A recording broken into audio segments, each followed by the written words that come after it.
Sekali peristiwa, datanglah murid-murid Yohanes kepada Yesus dan berkata, "Mengapa kami dan orang Farisi berpuasa, tetapi murid-murid-mu tidak?" Jawab Yesus kepada mereka, "Dapatkah sahabat-sahabat mempelai laki-laki berduka cita selama mempelai itu bersama mereka? Tetapi waktunya akan datang, mempelai itu diambil dari mereka, dan pada waktu itulah mereka akan berpuasa." Demikianlah Injil Tuhan. Beberapa hari yang lalu kita telah membuka masa Prapaskah dengan Rabu Abu.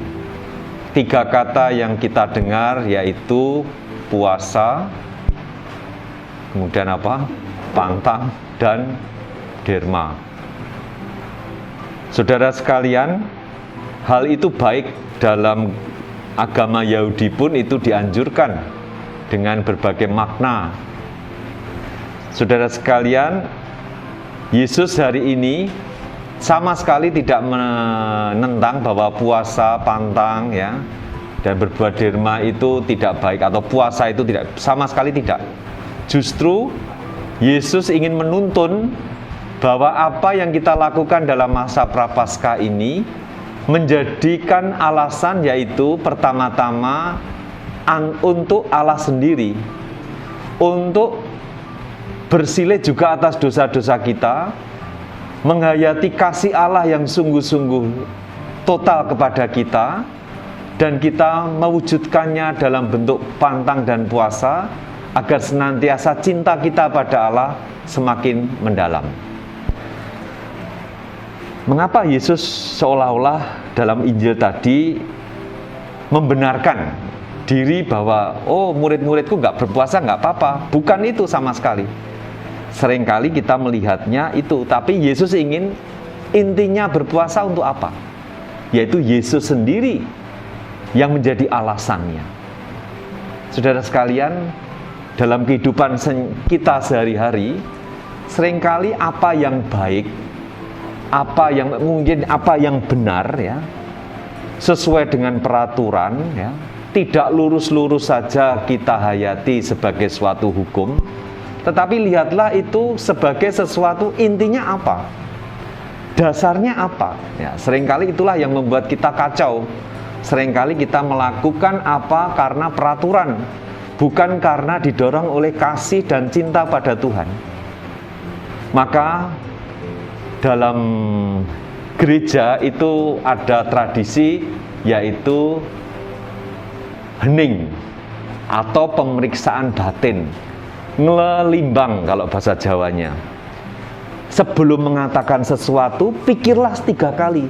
Sebelum mengatakan sesuatu, pikirlah baik-baik, supaya sungguh-sungguh kita punya pertimbangan, bukan apa yang aku inginkan semata, bukan apa yang aku paksakan supaya Tuhan itu mengabulkan, tetapi apa yang dikehendaki Tuhan dalam peristiwa ini.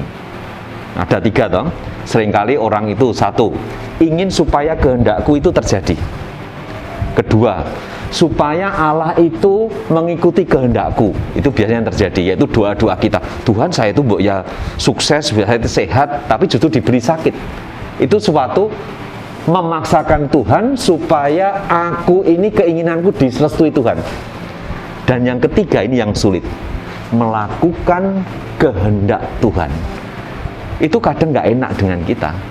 Kadang kita itu berat sekali menjalaninya, tapi itu dikehendaki Tuhan. Untuk itulah tempat doa ini, saudara, dibuat supaya menyediakan waktulah untuk hening di tempat ini, ngelilimbang lagi. Aku ingin mencari apa? Yang aku lakukan ini apa artinya? Untuk inilah tempat ini dilakukan ya. Saya nggak tahu Romo Sigit dulu ini tidak ada atap yang menaungi kita, apakah ada maksud tertentu, tapi saya memaknai ya, rohani ya. Kalau ini misalnya ada atapnya, kita seolah-olah, nah ini nyaman ini, ditutupi terus. Kita nggak tergantung cuaca.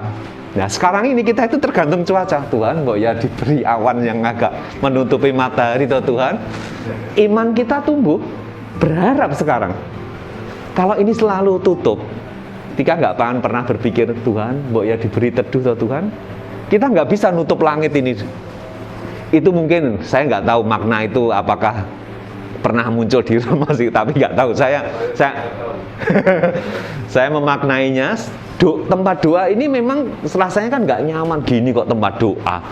Inilah menggambarkan suasana hidup kita yang kadang berubah-ubah dan kita hanya berkenan, hanya tergantung pada Tuhan.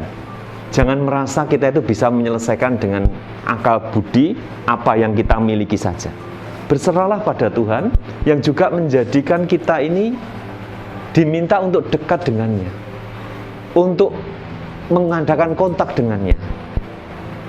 Marilah saudara sekalian, kita lanjutkan perayaan Ekaristi ini dengan menghayati puasa pantang kita dan derma kita hanya untuk Tuhan, dan tempat doa ini semoga menjadi tempat untuk berdoa, membantu untuk menimbang apa yang sungguh-sungguh dikehendaki Tuhan, seperti teladan Bunda Maria, yaitu terjadilah padaku menurut perkataan. Semoga kita dikuatkan bersama Tuhan Yesus sendiri yang menguatkan, dan doa-doa kita melalui perantaraan Bunda Maria. Tuhan memberkati.